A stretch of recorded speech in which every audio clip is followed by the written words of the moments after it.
You ask Tiger to solve. This deals with linear equations with one unknown. The final result is x equals 135/7. Let's solve it step by step. Swap sides.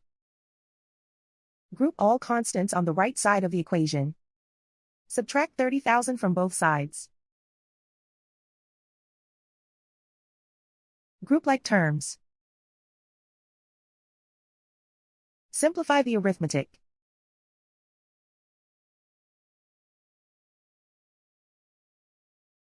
Isolate the x. Divide both sides by 14,000. Simplify the fraction. Find the greatest common factor of the numerator and denominator. Factor out and cancel the greatest common factor. And so the final result is x equals 135/7.